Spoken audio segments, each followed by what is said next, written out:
yassir li amri wahlul 'uqdatam min lisani yafqahu qawli.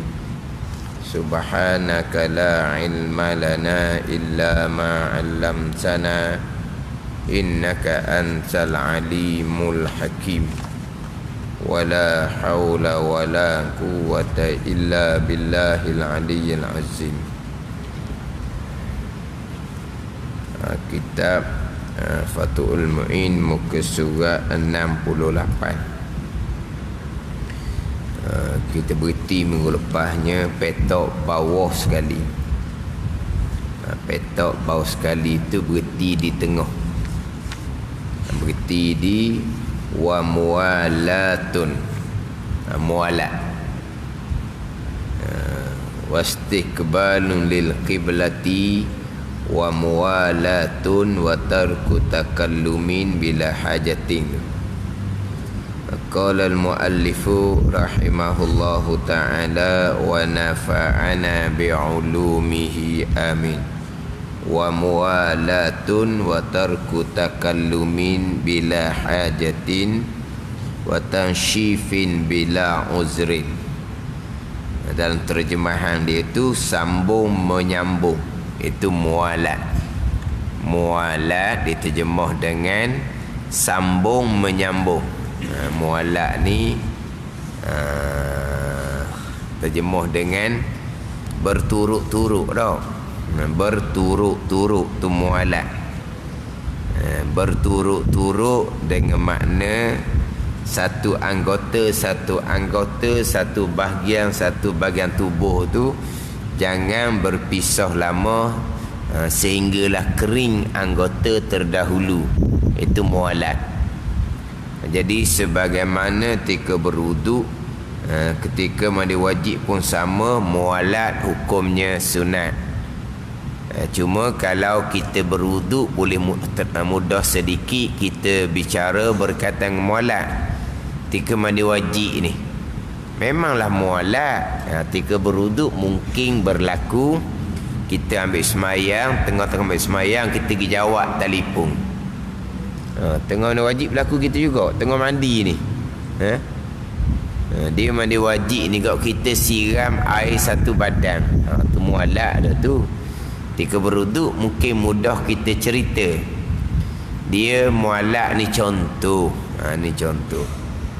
Dia mandi wajib ni satu tubuh.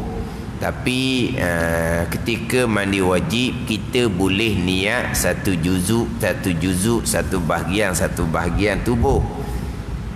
Sebagai contoh yang kita bicara terdahulunya, dia niat mengangkat hadas besar hanya di dua tempat sahaja, iaitu kemaluan hadapan dan kemaluan belakang. Boleh seumpama tu. Dia niat mandi wajib untuk dua anggota tu terlebih dahulu. Contohnya selepas dia selesai istinja, dia pun niat mandi wajib untuk hanya dua tempat tu saja. Sebab lepas dia istinja, dia masih lagi meratai dua anggota tu, dia pun niat saja aku mengangkat hadas besar daripada dua tempat ini. Maka terangkat hadas besar di dua kawasan tu. Nanti sampai masa dia pun niat mengangkat hadas besar sekalian badan, dia tak perlu lagi nak amati di tempat tu sebab sudah beres terangkat hadas besar di tempat tu. Makna ketika mandi wajib boleh niat secara satu juzuk walaupun anggota mandi wajibnya satu. Dia kalau dia ketika mandi wajib dia niat satu badan, tetapi masa dia basuh tu dia basuh hanya sebahagian. Ni pernah diceritakan. Dia bangun awal sedikit. Dia ni pengantin baru, dia bangun awal sedikit. Dia niat satu badan. Dia bukan niat juzuk, dia niat satu badan. Tadi niat juzuk. Dia hanya niat mengangkat hadas besar di dua tempat. Ketika dia istinja, dia istinja selesai, dia pun niat mengangkat hadas besar di dua tempat tu. Mana nanti ketika dia berdiri bawah pahit ujang, dia mandi wajib, dia tak perlu nak mencangkung atas dua kaki. Sebab sudah terangkat hadas besar di dua kawasan kemaluan hadapan dan kemaluan belakang itu kalau diniat secara satu juzuk. Ni diniat untuk satu badan, tetapi dia hanya meratakan air di kawasan kepala dia sahaja. Diniat mandi wajib bukan di bahagian kepala. Diniat mandi wajib untuk sekalian lah. Saja aku mandi wajib kerana Allah, saja aku mengangkat adab besar kerana Allah. Dia tidak juzuk kan. Tetapi pada masa dia mandi wajib tu, dia hanya meratakan sebelah kepala sahaja. Belah kepala, tubuh dia tak mandi lagi. Dia pun sambung tidur semula. Sampai masuk waktu subuh, dia pun meratakan daripada tengkok ke bawah. Sebab apa? Ditambah orang nampak dia kepala basah. Ni kalau pengantin baru di rumah tu rumah bilik mandi kongsi lah. Kalau bilik mandi dalam bilik tidur masing-masing, tak ada timbul isu lah. Rumah kampung ni satu bilik mandi saja. Jadi dia tambil mertua dia tengok dia tu basuh kepala pada ni, maka dia pun di tengah malam tu dia niat mandi wajib sekalian. Dia tidak hanya saja aku mengangkat adab besar bahagian kepala. Tidak, dia niat mengangkat adab besar sekalian, tapi dia hanya meratakan kawasan kepala saja. Dia pun lap kepala, dia pun tidur semula. Subuh masuk waktu subuh, dia bangun masuk bilik air, dia hanya meratakan tengkok ke bawah. Jadi orang tengok dia kepala tak basah, maknanya tak mandi wajib lah. Ini orang cerita seumpama tu. Dan macam mana tu? Putus mualak lah orang panggil. Lepas tu macam mana? Mandi wajib, mualak sunat, tinggal perkara sunat, tu je lah. Ada ni. Banyak gitu ada orang yang sampai tidak mandi wajib kerana malu, akhirnya subuh tak semayang. Subuh tak semayang, mana subuh tak semayang sekelamin tu. Molek lah seumpama tu. Jadi baru kahwin je mulai kehidupan berpasangan dengan tinggal semayang subuh kerana malu nak mandi wajib. Ni hak bilik mandi di luar lah pada ni. Dia malu takut orang tengok, takut mertua dia tengok, mak ayah dia tengok. Pelik apanya mertua tengok, mak ayah tengok. Sebab nanti time beranak mana ni, pak saudara dengan anak saudara beranak sama-sama masa je. Faham tak ni? Maknanya lahir cucu, lahir anak. Mana anak saudara dengan pak saudara tu sama umur. Pelik apa? Sama-sama anak pun nak beranak, mak pun nak beranak. Keluar cucu, keluar anak. Sama je kan, malu apanya. Tapi ada orang dia malu sampai ke tak sembahyang subuh. Ni contoh dia mandi wajib, tapi dia mandi wajib separuh-separuh. Mana apa tu? Putus mualat. Mualat hukumnya adalah sunat. Satu lagi contoh bicara bab mualat ni, dia mandi wajib. Di anggota tubuh dia ada pembalut, ada seming. Di anggota tubuh dia ada pembalut, ada seming. Okeylah, contohnya dia buat pembedahan lutut ke apa ke, jadi di lutut dia ada seming, ada pembalut. Dia pun mandi wajib. Dia mandi wajib sekalian tubuh. Kemudian untuk pembalut di lutut tu diganti dengan tayamum. Sapu debu di muka, niat tayamum. Sapu debu di tangan sampai ke siku. Kemudian atas pembalut di lutut tu wajib disapu air sekali. Tubuh yang lain dia mandi wajib macam biasa. Jadi 3 perkara yang wajib dilakukan. Mandi wajib macam biasa. Atas pembalut di lutut tu wajib sapu air sekali. Kemudian untuk lutut yang tak rata air tu wajib digantikan dengan tayamum. Yang mana tayamum tu seeloknya dilakukan sebelum mandi wajib. Sebab bila mandi wajib, muka basah, tangan basah, nak kena lap dahulu baru boleh tayamum. Jadi tayamum dahulu untuk lutut tu, sapu debu di muka dan sapu debu di tangan sampai ke siku. Kemudian dia pun mandi wajib. Hak di lutut tu dia hanya wajib basuh tapak tangan dia, disapu air sekali atas pembalut di lutut. Ada ni. Jadi tayamum, kemudian mandi wajib, kemudian wajib sapu air sekali atas pembalut di lutut contohnya. Sampai masa pembalut di lutut, semen di lutut tu dibuang. Doktor pun buang. Bila buang saja pembalut di lutut, wajib dia sambung mandi wajib dia terdahulu. Dengan bahu disapu air atas lutut tu. Sebelum tu tak kata air sebab ada pembalut, ada semen. Lepas pembalut semen tu dibuka, dia wajib kena siram air atas lutut tu untuk meratakan kembali lutut yang sebelum tu tidak rata sebab ada pembalut, ada semen. Jadi dia ratakan air di kepala lutut tu, sambung balik mandi wajib dia. Hak mungkin seminggu 2 minggu pun mungkin sebelum tu. Dah pakai niat mana? Niat mandi wajib hari tu lah. Dah seminggu dah. Tu kata putus mualak. Putus mualak seminggu tu lebih daripada putus mualak lah. Mana boleh ke nak sambung mandi wajib, sambung siram air tapal lutut dengan niat mandi wajib seminggu lepas? Boleh je lah. Sebab mualak sunat je, bukan wajib. Apa anda ni? Tak perlu niat. Tak perlu niat. Tapi mesti ada niat tau. Kita ada niat. Ambil air siram atas kepala lutut, tak ada niat. Mana wajib? Sama mana wajib. Niat ke tak niat, itu masalah terpulang. Tapi niat dia sudah sah, niat mandi wajib dia sudah sah sebab ada niat. Hak mula-mula dia mandi wajib. Seminggu ke sebelum tu. Lepas daripada pembalut tu dibuka, dia wajib kena sambung mandi wajib. Kena meratakan air di bawah pembalut yang sebelum tu tak rata. Sambung mandi wajib mana tu? Hak hari tu lah.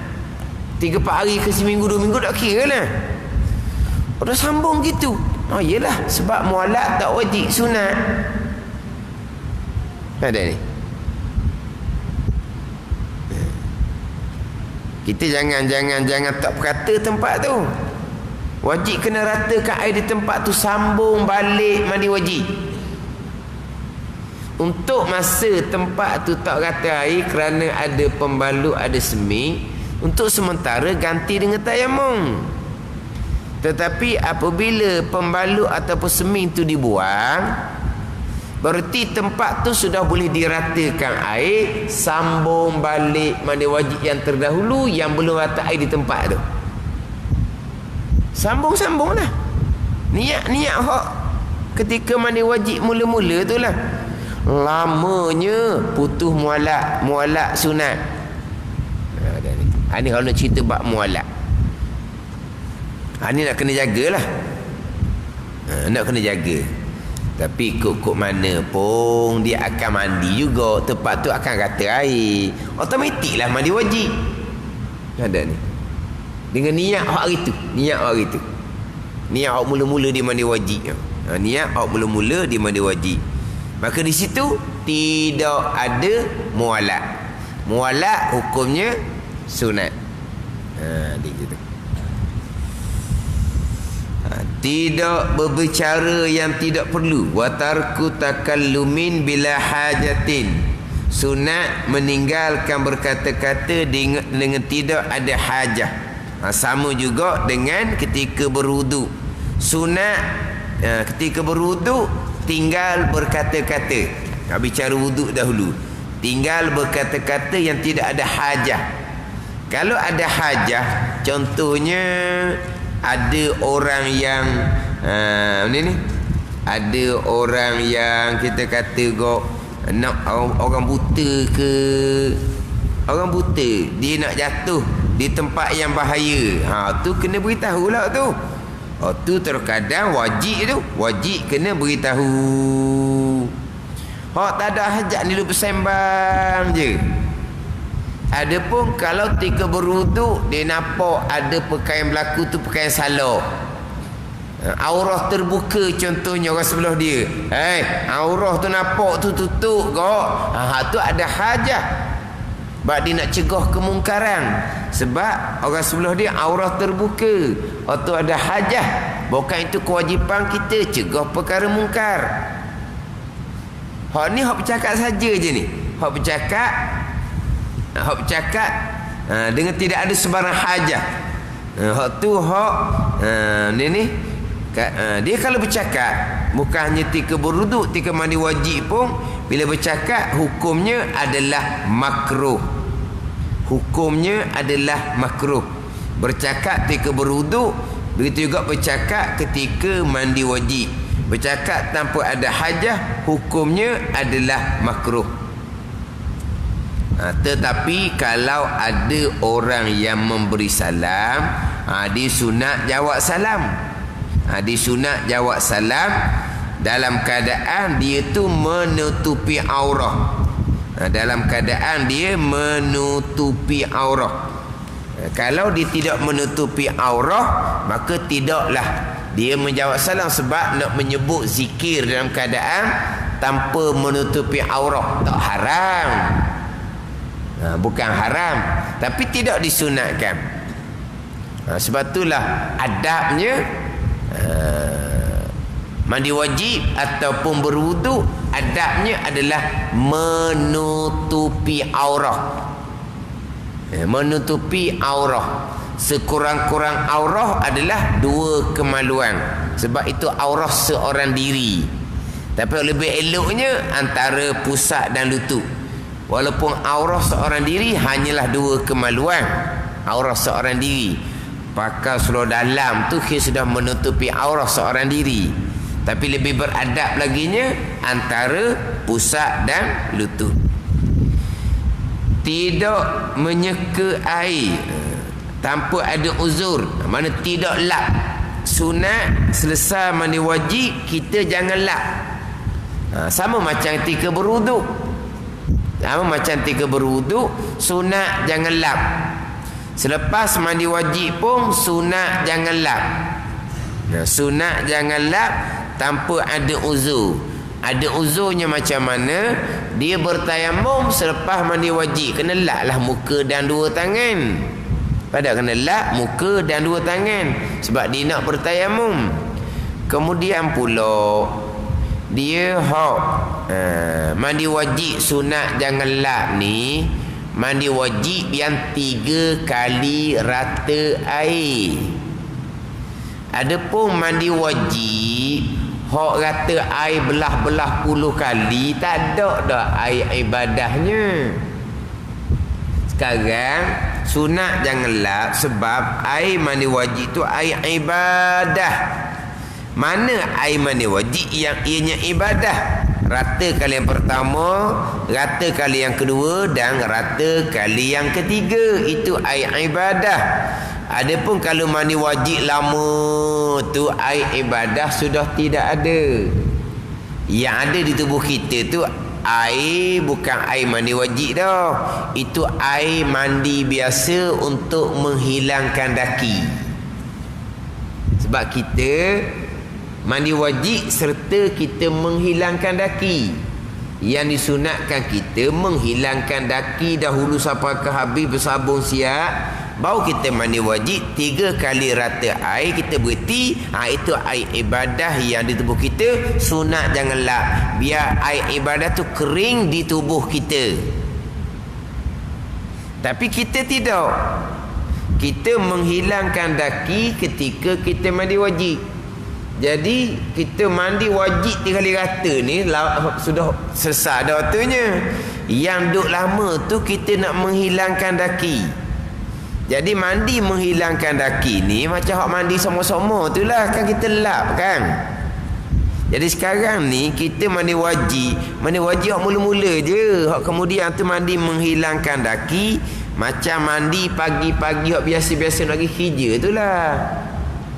Kan kita mandi biasa-biasa nak kerja, kita lap kan. Hak ni pun lap lah.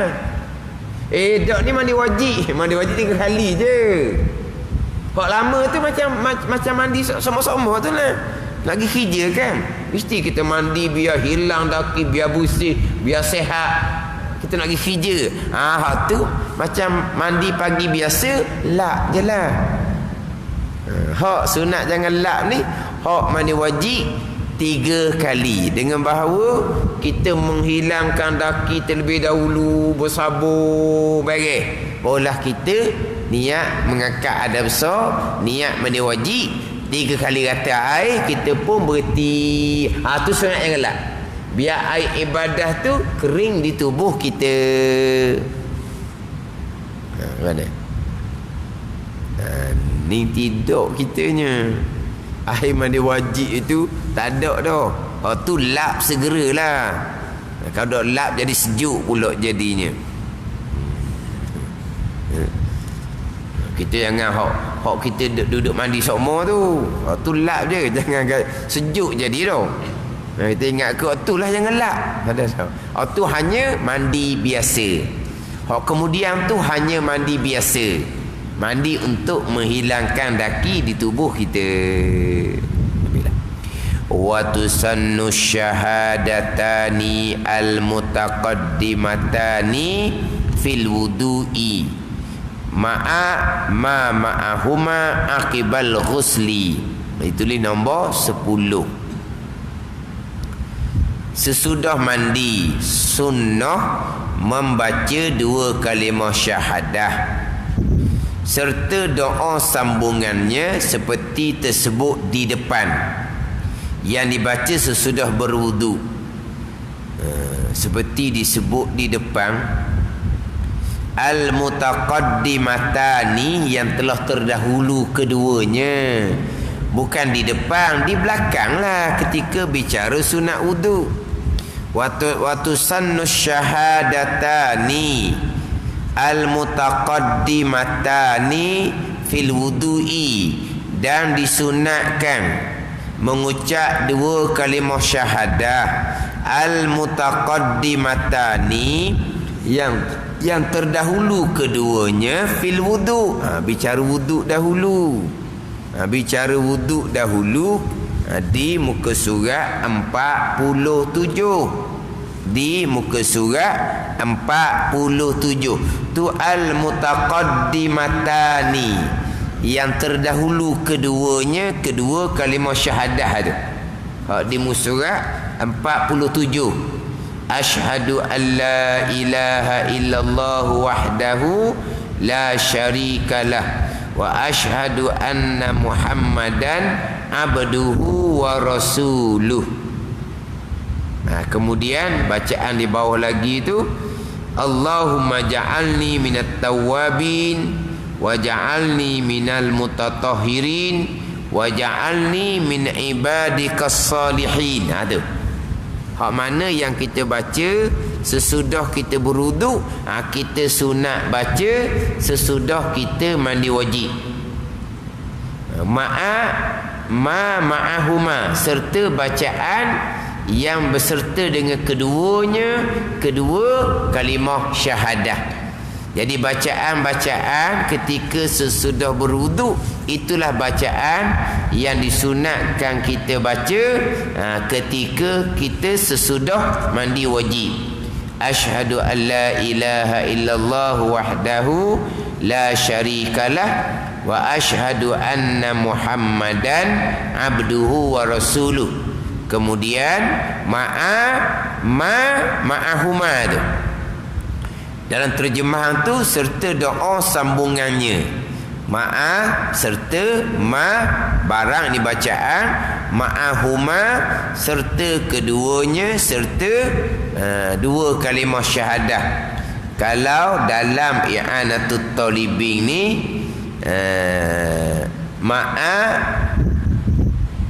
ma zukira ma'ahuma ni mana? Allahumma ja'alni minat tawwabin wa ja'alni minal mutatahhirin wa ja'alni min ibadikas salihin. Kemudian baca lagi, subhanakallahumma wa bihamdik asyhadu an la ilaha illa anta astaghfiruka wa atubu ilaih. Wa sallallahu ala sayyidina Muhammadin wa ala alihi wa sahbihi wa sallam. Kemudian kita baca pula inna anzalna 3 kali. Sebagaimana ketika sudah berwuduk, kita mengangkat kedua tangan dan pandangan mata kita ke langit. Samalah juga. Ketika berwuduk terdahulu, ada belaka tu hak terdahulu. Allahumma ja'al tawwabin pun ada. Kemudian surah 47 tu lah. Subhanakallahumma wa bihamdik asyhadu an la ilaha illa anta astaghfiruka wa atubu ilaik. Itu surah 48. Kemudian perenggan yang kedua, selawat salam atas Nabi sallallahu alaihi wasallam dan keluarga Nabi sallallahu alaihi wasallam. Perenggan yang ketiga, baca inna anzalna 3 kali. Semua ni disunatkan baca selepas kita mandi wajib. Jadi kita baca doa tadi, kita baca doa Allahumma ja'al tawwabin wa ja'alni minal wa ja'alni minat tawwab. Allahumma ja'al tawwabin wa ja'alni minal mutatahhirin. Tanda di sini wajah min ibadikas salihin. Subhanakallahumma bihamdik asyhadu an la ilaha illa anta astaghfiruka wa atubu ilaik. Wa sallallahu ala sayyidina Muhammadin wa ala alihi wa sahbihi wasallam.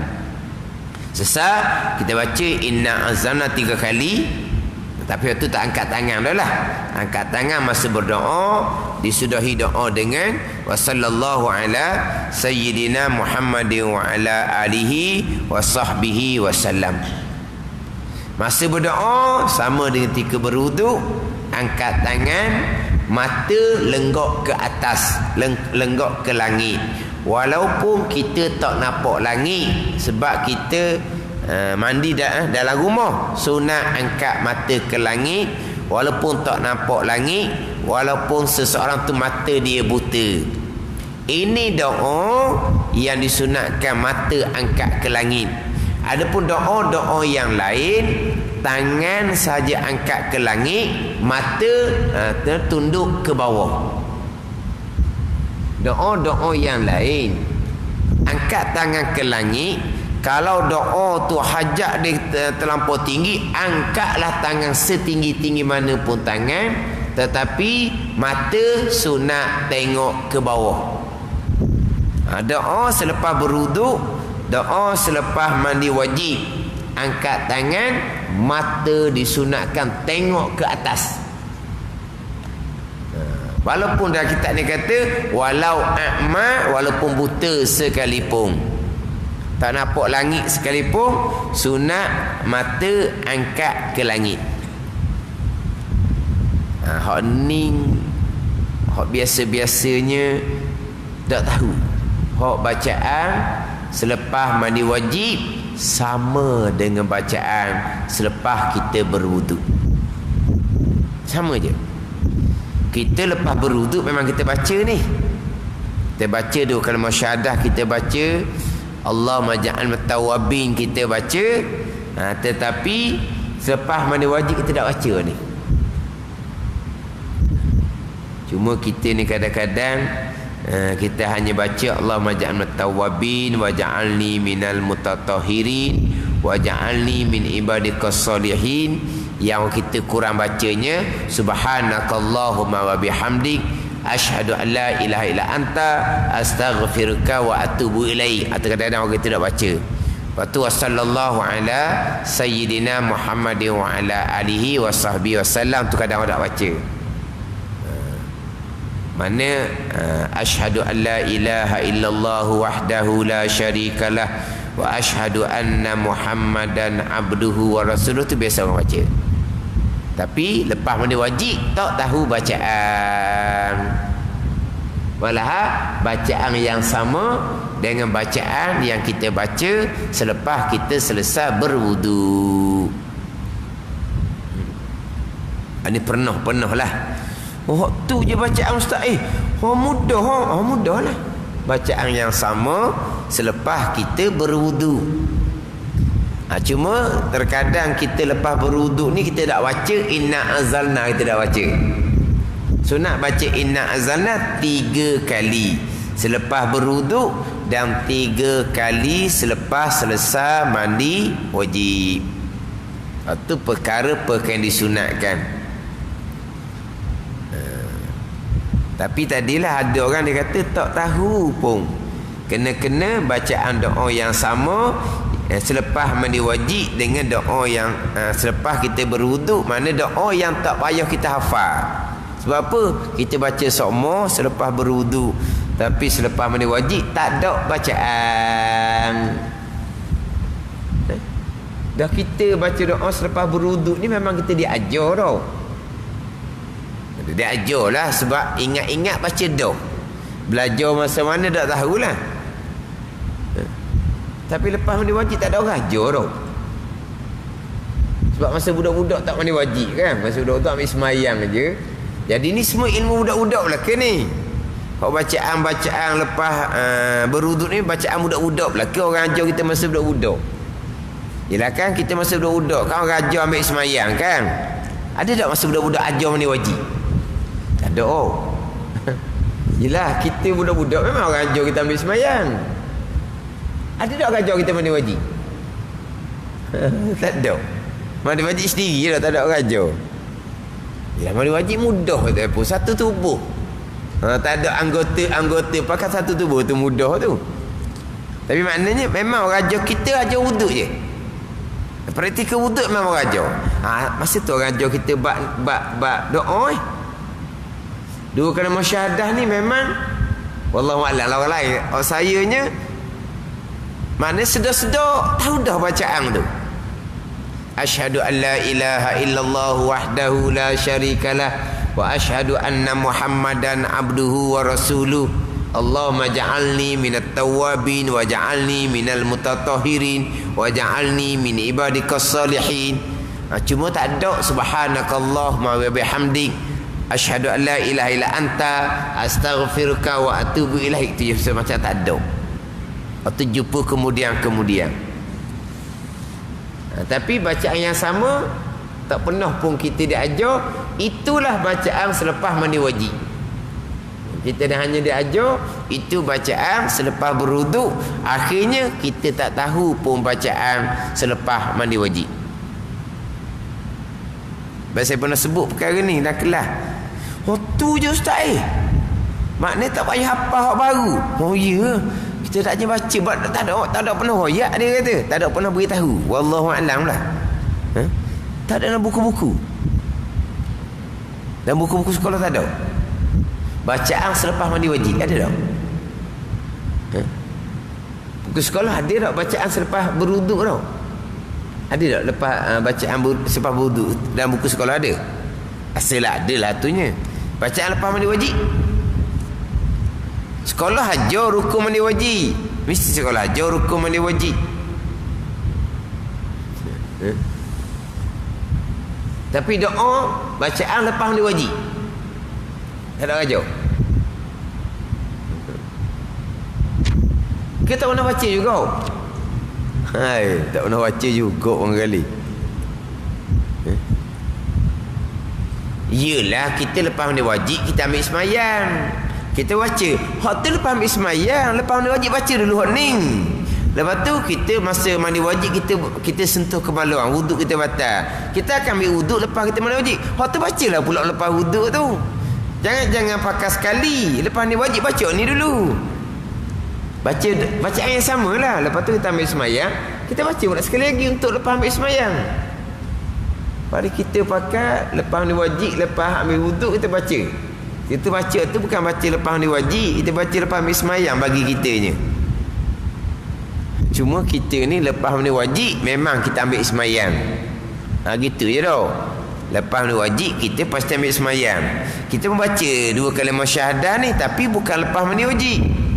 Maknanya lepas ni wajib sebelum ambil semayang, kita kena baca dulu ni bacaan ni dua kalimah syahadah ni.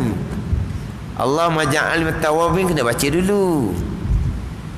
Lepas tu ambil semayang baru baca pula.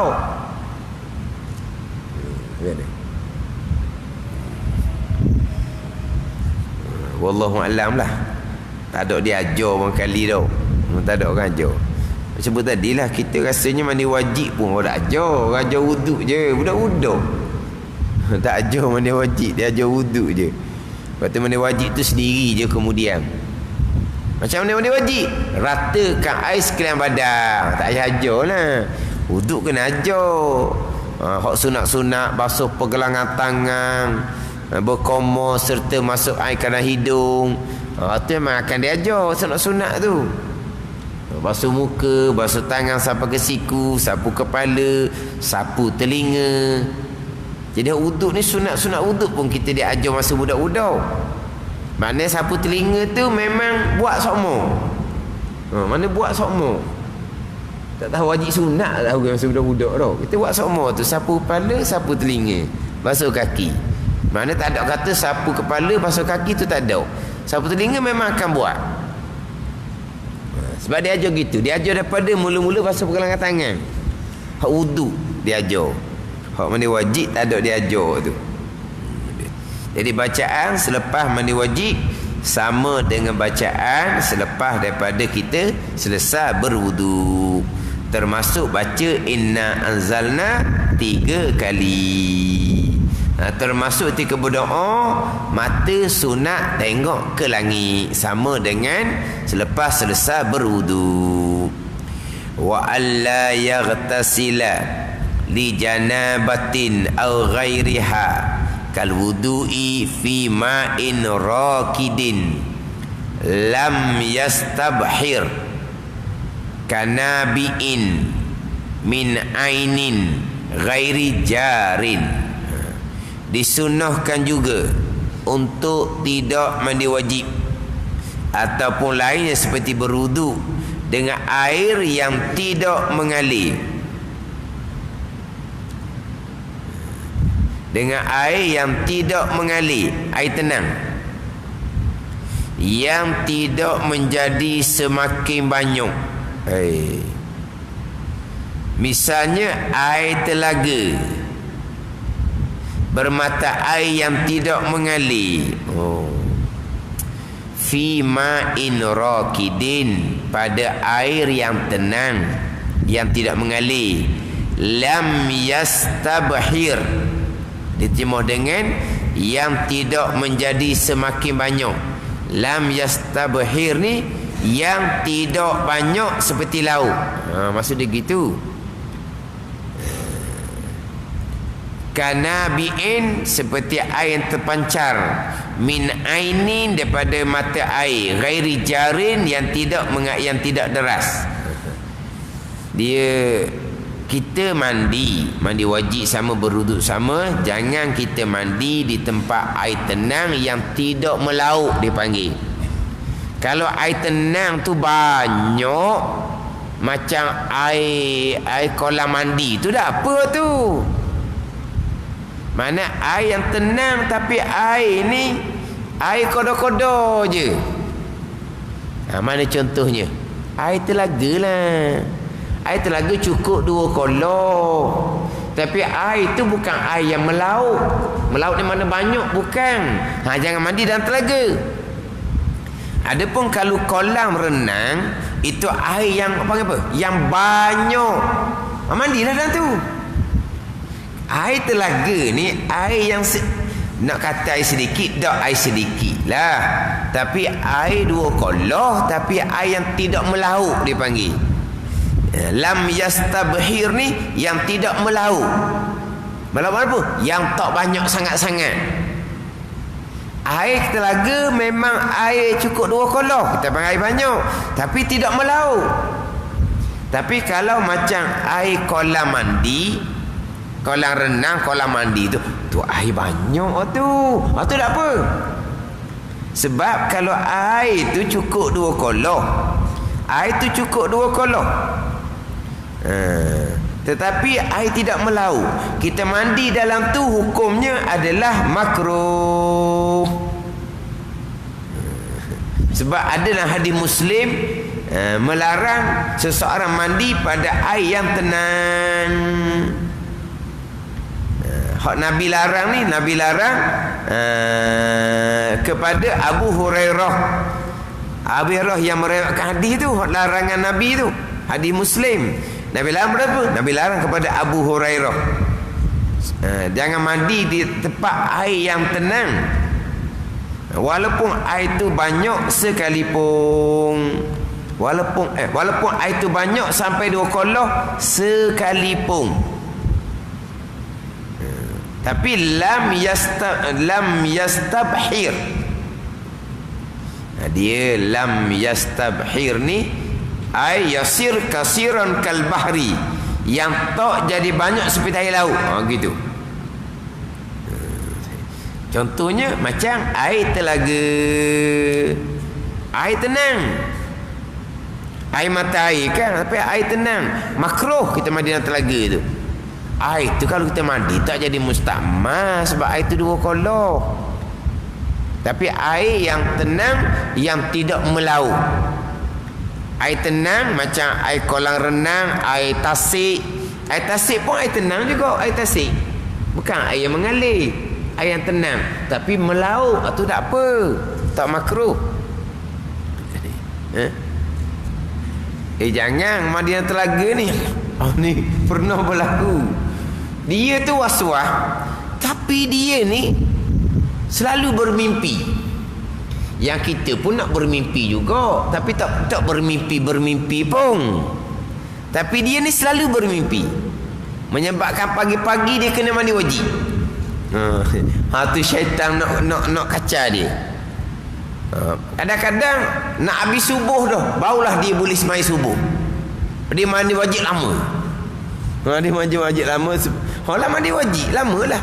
Dia beruduk pun lama dah, mandi wajib lagi lama. Kadang-kadang kena marah. Orang sudah dah sembahyang wirid ni tak suruh lagi mandi. Cepat-cepat nak habis subuh. Baru dia sudah mandi. Sekali tu senyap dia. Sudah mandi subuh senyap. Dia turun dalam telaga duduk setarang. Marahlah abang-abang ni. Turun dalam telaga. Buat dia duduk sirang duk puas hati. Buat dia turun dalam telaga. Orang tak ada ni. Orang marah-marah tengok tak ada. Mana? Tengok duduk dalam. Abang-abang ni pun kejong. Kejong. Beritahu kat mana tak kata. Kita nak jolok ni. Kejong. Dia muda sikit. Abang-abang ni ramah. Kejong pegang.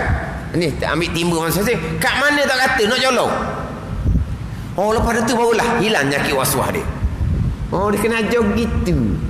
Orang marah lah. Dia mandi lama tu.